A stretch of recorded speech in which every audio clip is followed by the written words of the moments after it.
कार्तिक महात्म्य अध्याय पहिला. श्री स्वामी समर्थ. मित्रांनो, आता कार्तिक महिना चालू झाला आहे. ह्या महिन्यामध्ये श्री विष्णू आणि लक्ष्मीची उपासना केल्याने आपल्या सर्व इच्छा पूर्ण होतात असे म्हटले जाते. या कार्तिक महिन्यात कार्तिक महात्म्य कथा पठण करणं खूप शुभदायी आणि पुण्यदायी मानले गेले आहे. तर आज आपण कार्तिक महात्म्य अध्याय पठण करणार आहोत. श्री गणेशाय नमः.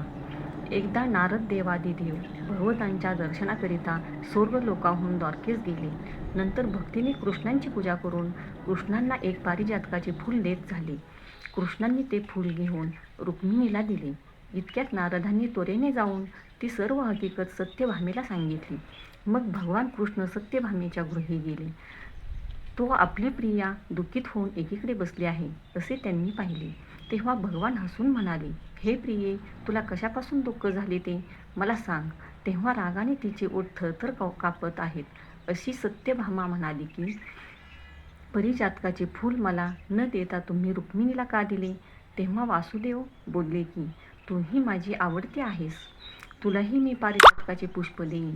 नंतर परिजात वृक्ष आणण्याकरिता सत्यभामेसह वर्तमान गरुडावर आरोहण करून स्वर्ग लोकास जाऊन इंद्राज जिंकून तेथील परिजात वृक्ष उपटून घेऊन द्वारकेस आले आणि सत्यभामेला म्हणाले, हा पारिजात वृक्ष तुला घे, तूच मला फार प्रिय आहेस. पुढे एकदा सत्यभामा मुनिश्रेष्ठ नारदांना म्हणाली की हे नारदा, जेणेकरून श्रीकृष्णांचा व माझा केव्हाही वियोग होणार नाही असा उपाय मला सांग. तेव्हा नारद सत्यभामेला म्हणाले, दान दे, म्हणजे तुझा व त्यांचा वियोग कधीच होणार नाही. बरे आहे. असे म्हणून सत्यभामेने नारदांना कृष्णदान दिला. नंतर कृष्णास घेऊन निघाले. तेव्हा सत्यभामा नारदास म्हणाली की तूच या लोकी मला कृष्णांचा वियोग केलास, मग परलोकी त्यांची प्राप्ती कशी होईल.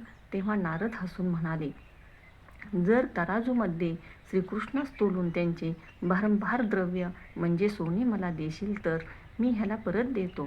तेव्हा सत्यभामेने घरातील सर्व जिन्न दागिने वगैरे वजनात घातले तरी वजन पुरे होईना. तेव्हा सत्यभामेने श्रीकृष्णांच्या आज्ञेने एक तुळशीपत्र आणून तराजूत टाकले व त्या तुळशीपत्राचे बरोबर भक्तवत्सल कृष्णांचे वजन झाले व तेवढेच तुळशीपत्रच नारदांनी घेतले व भगवंताची स्तुती करून नारद स्वर्ग लोकास गेले.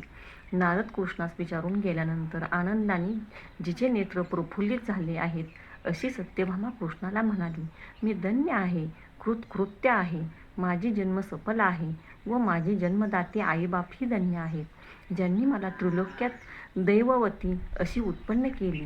कारण तुम्हाला तुमच्या 16,000 स्त्रियांमध्ये मीच प्रिय आहे.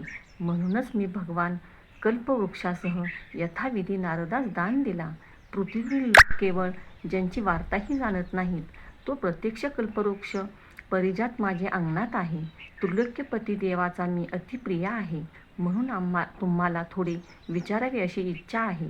जर तुम्ही माझे प्रियकर असाल तर विस्ताराने सांगा, म्हणजे ते मी ऐकून पुन्हा आपले हित करीन. म्हणजे त्या योगाने कल्पपर्यंत तुमचा व माझा वियोग होणार नाही. सूत म्हणाले, असं प्रियेचे वाक्य ऐकून कृष्ण हसले व तिचा हात धरून कल्पवृक्षाखाली आले व सेवक लोकांना दूर केले.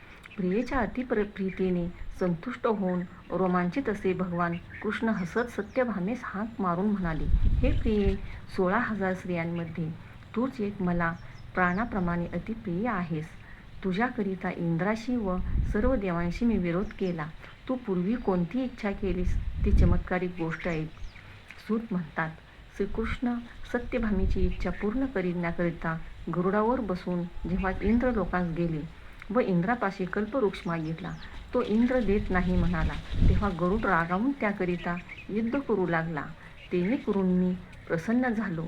शंकर, सूर्य, गणपती, विष्णू व देवी यांची उपासक जैसे मेघांचे पाणी अखेर समुद्रासच मिळते त्याप्रमाणे मलाच येऊन मिळतात.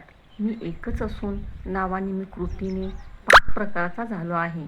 जसे एखाद्या व्यक्तीला देवदत्ताला त्यांचे पुतणे, भाचे, नातू, मुलगे वगैरे निरनिराळ्या काका, मामा इत्यादी नावांनी हाक मारतात, तद्वत पुढे ते दोघे वैकुंठात राहणारे, विमानात बसून फिरणारे, माझ्याप्रमाणे रूप धारण करणारे, माझ्या जवळच राहणारे, दिव्य स्त्रिया व चंदन आदी भोग भोगणारे असे झाले. इथे श्री पद्यपुराणे कार्तिकम प्रथमाध्याय संपूर्णम. श्री स्वामी समर्थ.